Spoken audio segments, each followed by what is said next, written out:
મુખ્યમંત્રી ભૂપેન્દ્રભાઈ પટેલના નેતૃત્વ હેઠળ રાજ્ય સરકારની નેમ છે કે ગુણવત્તાયુક્ત આરોગ્ય સેવાઓ દ્વારા સ્વસ્થ સમાજનું નિર્માણ કરવું। ગુજરાત રાજ્યના વર્ષ 2026-27ના બજેટમાં આરોગ્યની ફાળવણીથી આ વાતની પ્રતીતિ થાય છે। આરોગ્ય અને પરિવાર કલ્યાણ માટે કુલ 25,402 કરોડ રૂપિયાની ઐતિહાસિક રકમની બજેટમાં ફાળવણી કરાઈ। આરોગ્યને સુદ્રઢ અને આધુનિક બનાવતી યોજના પર નજર કરીએ તો આરોગ્ય અને પરિવાર કલ્યાણ વિભાગ માટે કુલ 25,403 કરોડ રૂપિયાની જોગવાઈ। પ્રધાનમંત્રી જન આરોગ્ય મુખ્યમંત્રી અમૃતમ માં યોજના માટે 3,472 કરોડ રૂપિયાની જોગવાઈ। અમદાવાદ અને સુરતમાં બનનારી મલ્ટી સ્પેશિયાલિટી હોસ્પિટલ તથા cancer, cardiac, neuro, uro, nephro super speciality hospital માટે 500 કરોડ રૂપિયાની જોગવાઈ। UN Mehta institute of cardiology and research Ahmedabad તથા સેટેલાઇટ સેન્ટરો સુરત, સોલા, અમદાવાદ, ગાંધીનગર, ભાવનગર, રાજકોટ અને પોરબંદર માટે 167 કરોડ રૂપિયાની જોગવાઈ। Gujarat cancer and research institute Ahmedabad તથા સેટેલાઇટ સેન્ટર રાજકોટ, ભાવનગર, પોરબંદર, વલસાડ, સિદ્ધપુર, હિંમતનગર અને ગોધરા માટે 153 કરોડ રૂપિયાની જોગવાઈ। પીડીયુ હોસ્પિટલ રાજકોટ ખાતે 1000 બેડની ક્ષમતાની હોસ્પિટલ માટે 90 કરોડ રૂપિયાની જોગવાઈ। 6 સરકારી સિવિલ હોસ્પિટલ ખાતે ક્લોઝ સિસ્ટમ આઈસીયુની સેવાઓ ઉપલબ્ધ કરાવવા તબીબી સાધનોની ખરીદી કરવા 60 કરોડ રૂપિયાની જોગવાઈ। અમદાવાદ ખાતે neuro, ortho, sports injury rehabilitation centre, government spine institute ખાતે ચાલતી ફિઝિયોથેરાપી, ઓર્થોટિક અને પ્રોસ્થેટિક, ઓક્યુપેશનલ થેરાપી અને સ્પીચ થેરાપી કોલેજો તેમજ હોસ્ટેલ માટે 58 કરોડ રૂપિયાની જોગવાઈ। Institute of kidney disease and research centre દ્વારા સુરત, ભાવનગર અને જામનગર ખાતે આઈવીએફ સુવિધા। Institute of kidney disease and research centre Ahmedabad તેમજ સેટેલાઇટ સેન્ટર સુરત, સોલા, અમદાવાદ, ગાંધીનગર અને ભાવનગર માટે 186 કરોડ રૂપિયાની જોગવાઈ। મારે લીવરનો પ્રોબ્લેમ હતો છેલ્લા 7 વર્ષથી। પછી પહેલા મહિનામાંથી અહીંયા દવા ચાલુ કરી, પછી અહીંયા બધું ચેકઅપ કરાયું, બધું રિસ્પોન્સિબલ આવ્યો અને પછી મિટિંગ થઈ, મારો નંબર આવ્યો, ઓપરેશન થયું।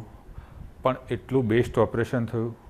હું રક્ષાબંધનના દિવસે ઓપરેશન પહેલાં કોમામાં હતો, મને આઈસીયુ બતાવ્યું નથી, એમને એટલો ભરોસો હતો કે કમ્પ્લીટ થઈ જશે અને એમની ટીમે એટલું વર્ક કર્યું છે કે મને પાછો મોકલ્યો। કિડની ફેલરના પેશન્ટ માટે 24/7 ડાયાલિસિસની સુવિધા ઉપલબ્ધ છે, જેમાં નેશનલ પ્રધાનમંત્રી ડાયાલિસિસ યોજના અંતર્ગત આ સારવાર સંપૂર્ણપણે મફતમાં થાય છે। આ ઉપરાંત પીએમજે અંતર્ગત ડાયાલિસિસ તો ફ્રીમાં થાય જ છે, એ ઉપરાંત પેશન્ટને ટ્રાન્સપોર્ટેશનના 300 રૂપિયા આપવામાં આવે છે। અમારે ત્યાં કિડની તેમજ લીવર ટ્રાન્સપ્લાન્ટેશન માટે અદ્યતન પદ્ધતિ જેવી કે રોબોટિક સર્જરી પણ થાય છે। ગુજરાતનું અદ્યતન આરોગ્ય માળખાની પ્રતિતિ અમદાવાદ સિવિલ કેમ્પસમાં કિડની ઇન્સ્ટિટ્યૂટમાં દર્દીઓને થાય છે। અતિ આધુનિક સાધનોથી સજ્જ હોસ્પિટલમાં સર્જરી, ટ્રાન્સપ્લાન્ટની સગવડો છે। યુરોલોજી, નેફ્રોલોજી, આઈસીયુ, આધુનિક લેબોરેટરી અને ડાયગ્નોસ્ટિક સુવિધાઓનો લાભ માત્ર ગુજરાત નહીં, દેશ વિદેશના દર્દીઓને મળી રહ્યો છે। ગુજરાતમાં આરોગ્યની આધુનિક અને શ્રેષ્ઠ સુવિધા, ટીવીના દર્દીઓને ready to eat nutritious snacks આપવા 30 કરોડ રૂપિયાની જોગવાઈ। વલસાડ, ડાંગ, નર્મદા, છોટાઉદેપુર અને કચ્છ જિલ્લાના 10 સામૂહિક આરોગ્ય કેન્દ્ર માટે 28 કરોડ રૂપિયાની જોગવાઈ।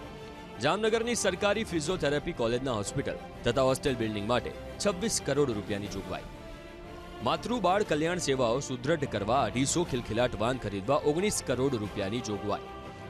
સરકારી મેડિકલ કોલેજો અને સંલગ્ન હોસ્પિટલો ખાતે નવા તબીબી સાધનો ઉપલબ્ધ કરાવવા 200 કરોડ રૂપિયાની જોગવાઈ। શ્રેષ્ઠ ગુજરાત પ્રોજેક્ટ માટે 502 કરોડ રૂપિયાની જોગવાઈ। શ્રેષ્ઠ ગુજરાત પ્રોજેક્ટ હેઠળ સુરતની નવી હોસ્પિટલમાં અદ્યતન સુવિધાઓ ઉપલબ્ધ કરાવવામાં આવી રહી છે। Neuro surgery, urology, plastic surgery જેવા વિભાગોથી સુરતની નવી સિવિલ હોસ્પિટલ સજ્જ બની છે। દરરોજ 40,000 ઓપીડી અને 350 ઇન્ડોર પેશન્ટ સારવાર તેમની થાય છે। એક માસમાં 3500 સર્જરી, 50,000 એક્સરે અને 15,000 સોનોગ્રાફી અને 1,000થી વધુ ડાયાલિસિસ કરવામાં આવે છે।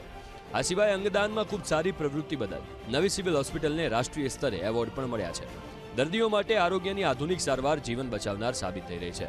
આ અત્રેની જે નવી સિવિલ હોસ્પિટલ છે એ દક્ષિણ ગુજરાતની સૌથી મોટામાં મોટી ટર્સરી કેર સુવિધા ધરાવતી હોસ્પિટલ છે અને એમાં ઉત્તરોત્તર સુવિધામાં વધારો થતો જાય છે। હવે અત્યારે સુપર સ્પેશિયાલિટી વિભાગો પણ ચાલુ કરવામાં આવ્યા છે, જેમાં ન્યુરો સર્જરી, ન્યુરોલોજી અને યુરોલોજી વિભાગો પણ ચાલુ કરવામાં આવ્યા છે। પ્લાસ્ટિક સર્જરી પણ ચાલુ કરવામાં આવ્યું છે। રાજ્યની ભૂપેન્દ્રભાઈ પટેલની સરકારે બજેટમાં અગ્રતા આપી આરોગ્યના આધુનિક માળખાના અમલીકરણ માટેનો દ્રઢ સંકલ્પ દર્શાવ્યો છે।